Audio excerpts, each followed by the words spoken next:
এই এই সরকার পতনের জন্য যা করার দরকার তাই করতাম যদি আমার সেই ম্যান পাওয়ার মানি পাওয়ার থাকতো।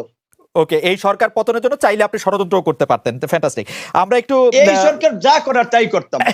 বিশেষ করে বর্তমান সরকারের অত্যাচার, নির্যাতন, নিগ্রহে আমাদের কাছে মনে হয়েছে যে এই ফ্যাসিবাদের পতন হওয়ার মধ্যে দিয়ে এই দেশের মানুষ একটা মুক্ত বাতাসে অক্সিজেন গ্রহণ করতে পারবে। কাজেই এদের পতন কিভাবে ঘটানো যায়, দিনে রাত্রে ধ্যানে জ্ঞানে এরকম একটা ভাবনা আমার ছিল, আমার সহকর্মীদের ছিল। তখন অনেকে বলেছে যে এরকম একটা আন্দোলন হচ্ছে, এই আওয়ামী লীগ বিএনপি থাকবে না, একটা বিকল্প সরকার গঠিত হবে, এই সরকারের পতন হবে, তো তোমাদের সেখানে অবস্থান কি হবে? স্বাভাবিকভাবে সরকার বিরোধী কোনো তৎপরতার কথা যদি বলা হয়, সেখানে আমাদের প্রাথমিকভাবে নৈতিক মোরাল গ্রাউন্ড থেকে, দলীয় পজিশন থেকে অবস্থান থাকবে। তারপরে যখন আমি একটু শুনে আমার শেষ করতে দেন। আমি যখন বলেছি, যখন বলেছে তখন আমি বলেছি না, আপনারা যেটা বলতেছেন এইটা তো মনে হচ্ছে গোয়েন্দা সংস্থার ফাঁদ, সরি, এই ধরনের কোন আত্মঘাতী হঠকারী কাজে আমরা থাকবো না। জাস্ট এই পর্যন্ত যারা আমার সাথে এটা শেয়ার করেছিল, আমাদের এই পর্যন্ত, যে কারণে আমাকে কোনো প্রোগ্রামে, তাদের কোনো প্রোগ্রামে একটা ছবি ভিডিও ফুটেজ দেখাতে পারবে না। ইনসাফ কিংবা তার আগের প্রোগ্রাম কিংবা কোনো প্রোগ্রামে আমাকে একটাও দেখাতে পারবে না। আমি উপস্থিত ছিলাম। নূর, আমি একটু সাদ্দামের কাছে যাবো। আমি একটু চট করে দুটো জিনিস যদি আপনি একটু কাইন্ডলি বলেন। আপনি বলেছেন যে অনেকেই বলেছেন এখানে বিএনপি আওয়ামী লীগ থাকবে না, আপনাদের অবস্থান কি হবে? সেই অনেকেইরা কারা এবং তারা মানে কি প্রকাশ্য, মানে আপনি মানে আমরা তো খুবই মানে এটি আসলে জনাব রেজা কিবরিয়ার কথাও আসছে, আপনার কথাও রেজা কিবরিয়ার প্রসঙ্গে আসছে, যে অভিযোগটি আসলে আওয়ামী লীগের পক্ষ থেকে এতদিন তোলা হচ্ছিল যে কোনো না কোনো একটা ষড়যন্ত্র হচ্ছে। আপনারা কি সেই ষড়যন্ত্র করছিলেন আসলে, বা সেই ষড়যন্ত্রের মুখ কি আপনারা? খালেদ ভাই, ষড়যন্ত্র করার মতো অবস্থানে আসলে প্রকৃত অর্থে আমি এবং আমার সহকর্মীরা নেই, কারণ সবেমাত্র ছাত্র রাজনীতি শেষ করে জাস্ট জাতীয় রাজনীতিতে পা রেখেছি, উদীয়মান একটা সংগঠন তৈরি হচ্ছে। কাজী আমরা সরকারি দল না, প্রধান বিরোধী দল না, কাজী সেই ধরনের ষড়যন্ত্র করার মতো অবস্থায় কিংবা আসলে সক্ষমতা আমাদের নেই। এই সরকার পতনের জন্য যা করার দরকার তাই করতাম যদি আমার সেই ম্যান পাওয়ার মানি পাওয়ার থাকতো। ওকে, এই সরকার পতনের জন্য চাইলে আপনি ষড়যন্ত্র করতে পারতেন। ফ্যান্টাস্টিক। আমরা একটু এই সরকার যা করার তাই করতাম। জনাব সাদ্দাম হোসেনের কাছে আমি একটু যাই। জনাব সাদ্দাম হোসেন, আমি আবারও এবার একটু ছাত্রলীগের প্রসঙ্গে আসি যে জনাব সাদ্দাম, ছাত্রলীগ এবছর বা আপনারা কিভাবে মানে ফিনান্সিয়াল ইয়ারটা ভাগ করেন, এবছর কত টাকা চাঁদা হিসাবে পেয়েছে? এইটার কি কোনো হিসাব আছে আপনার কাছে? এটা রায়ের উৎস কি, সেটা সম্পর্কে আমার আসলে জানা নেই।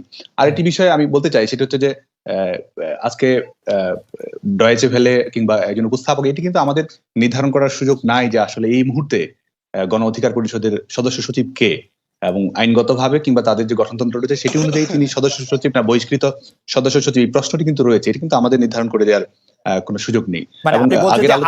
আমরা তাকে সদস্য সচিব বলতে পারি কিনা? ঠিক আছে, এই প্রশ্নটি ভ্যালিড প্রশ্ন, এই প্রশ্নটি ভ্যালিড প্রশ্ন, অনেকেই এই প্রশ্ন করেছেন, এই প্রশ্নের জবাব নিশ্চয়ই জনাব নূর দিবেন।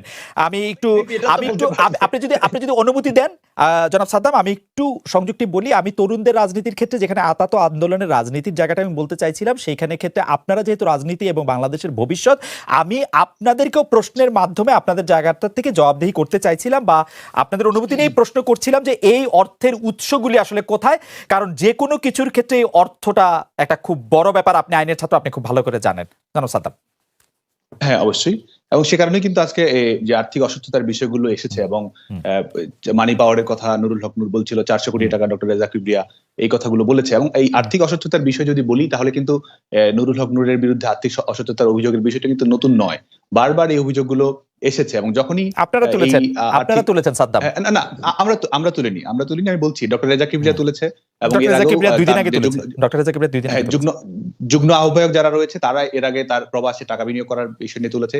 এর আগে আপনি জানেন যে বর্তমানে যাকে আহ্বায়ক হিসেবে মনোনীত করা হয়েছে রাশেদ খান নুরুল হক নূরের বিরুদ্ধে এর আগে অভিযোগ তুলেছিল, এবং সে সময় পাল্টা বহিষ্কারের ঘটনা ঘটেছিল। সিলেটে বন্যা দুর্গতদের টাকা 30 লাখ টাকা, সেটি কোথায় ব্যয় হয়েছে সেটি নিয়ে অনেকগুলো প্রশ্ন ছিল। এবং সদস্য সচিব, প্রধান উপদেষ্টা প্রবাসী অধিকার পরিষদ তৈরি করে প্রধান উপদেষ্টার পদ নিয়েছে, এবং তাদের দলীয় অ্যাকাউন্টে কোনো ধরনের টাকা আসতো না, ব্যক্তিগত চ্যানেলে নুরুল হক নূর সেই টাকাগুলো নিত এবং বিভিন্ন কাজে ব্যবহার করতো, এবং বলা হয়ে থাকে সেগুলো নিজের ব্যক্তিগত কাজে, এর সঙ্গে তার রাজনীতির কোনো সম্পর্ক ছিল না। এবং আমরা বাংলাদেশ ছাত্রলীগের রাজনীতির সঙ্গে যারা সম্পৃক্ত রয়েছে, এটি একটি ছাত্র সংগঠন, এবং এটি স্বাভাবিকভাবে আমাদের গঠনতন্ত্র অনুযায়ী, আপনি যেহেতু গঠনতন্ত্রই পড়েছেন, সেখানে আমাদের চাঁদার একটি নির্ধারিত হার রয়েছে, এবং আমাদের কাউন্সিল যখন হয়, কাউন্সিলের সময় কিন্তু আমরা যেহেতু অনেক প্রত্যাশী থাকে এই বিভিন্ন পদের বিষয়ে, সেখান থেকে আমরা কাউন্সিল ফর্ম, মনোনয়ন ফর্ম বিক্রি করে সেখান থেকে আমাদের কিছু টাকা রয়েছে। আমাদের রূপালী ব্যাংকে আমাদের একটি, জনতা ব্যাংকে আমাদের একটি অ্যাকাউন্ট রয়েছে এবং সেখানেও কিন্তু আমাদের টাকার পরিমাণ, একটি সুনির্দিষ্ট টাকার পরিমাণ সেটি রয়েছে। আমাদের সাংগঠনিক কর্মকাণ্ড পরিচালনা করতে আমরা বাংলাদেশ ছাত্রলীগের নেতাকর্মীদের চাঁদার উপরে নির্ভরশীল থাকে এবং শুভাকাঙ্ক্ষীরা যারা বাংলাদেশ ছাত্রলীগের সাবেক নেতৃবৃন্দ রয়েছে তাদের কাছেও আমরা অনেক সময় এই বিষয়ে সহযোগিতা গ্রহণ করে থাকি। জনাব সাদ্দাম, আমি আপনাকে আপনার গঠনতন্ত্রটি প্রায় আপনার পুরোপুরি মুখস্থের মতোই আছে, সেই জন্য আমি একটু আপনাকে গঠনতন্ত্রের চারই তো বোধ হয় না, ছয় যেটি সাংগঠনিক কাঠামো, ছাত্রলীগ সাংগঠনিক দিক দিয়ে আপনি দেখেন এখানে অনেকগুলি কমিটি আছে। বাংলাদেশ ছাত্রলীগ কেন্দ্রীয় নির্বাহী কমিটি আছে, সংসদ কমিটি আছে, জেলা কমিটি আছে, উপজেলা কমিটি আছে, থানা আছে, ইউনিয়ন আছে, ওয়ার্ড ও বিশ্ববিদ্যালয় শাখায় বিভক্তি ইউনিট আছে, মহাবিদ্যালয় শাখা, মাধ্যমিক বিদ্যালয় শাখা আছে, মহানগর উত্তর দক্ষিণ আছে, আপনি জানেন ঢাকা মেডিকেল কলেজ, এরকম অনেকগুলি শাখা আছে।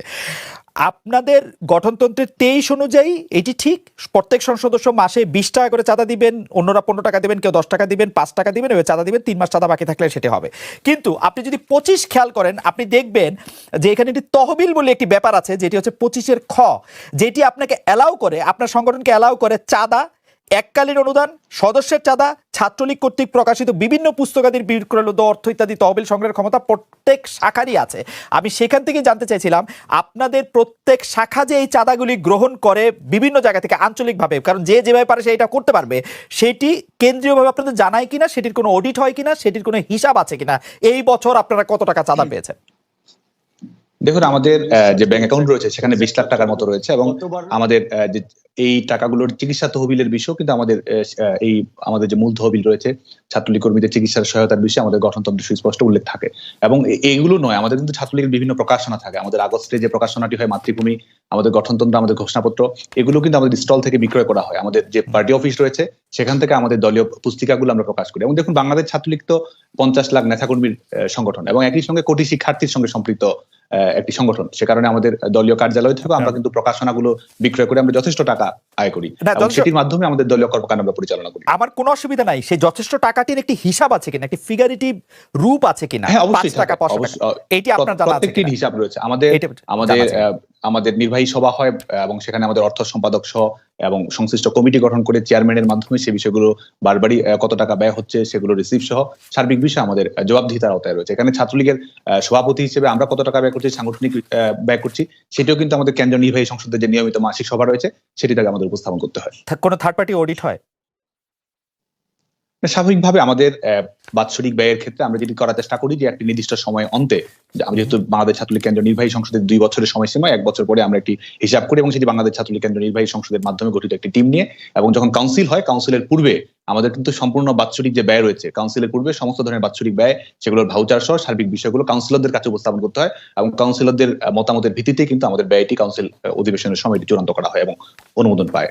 জনাব সাদ্দাম, আপনাকে ধন্যবাদ। আমি এইবার একটু দ্রুত করে জানতে চাইছি জনাব নূর, যে অভিযোগ আসলে জনাব সাদ্দাম হোসেন তুললেন সেই অভিযোগটা কিন্তু অনেকটা এরকম, এবং আমাদের রিসার্চ টিমও কিন্তু এরকম অভিযোগ করছে, দলের আয় ব্যয়ের হিসাব স্বচ্ছতা নিয়ে যারাই কথা বলেছে তারা আপনার বৈরিতার শিকার হয়েছে। এর আগে সর্বসম্মত দায়িত্ব দেওয়া অর্থ সম্পাদককে আপনি সরিয়েছেন, বলা হচ্ছে নিজের অনুগত একজনকে সেই পদে বসিয়েছেন।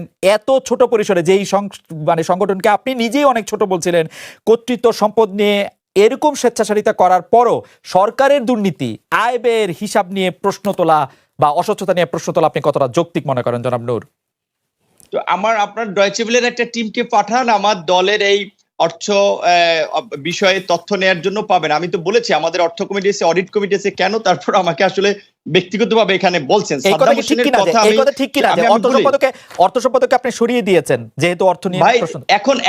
এখন না হলে রেজা কিবরিয়া দলে আপনার নাই, কিন্তু তিনি তো দলে ছিলেন সে সময়, তো তার এখতিয়ার, তিনি আহ্বায়ক, তার স্বাক্ষর ছাড়া আমি কি কোনো কাজ করতে পেরেছি? যা সিদ্ধান্ত হচ্ছে মিটিং এর সিদ্ধান্ত হচ্ছে, রেজুলেশন আছে, আপনি খাতাগুলো চেক করতে বলেন। অনুমান নির্ভর কথা অন্যের কাছে শুনে আপনি বলবেন না।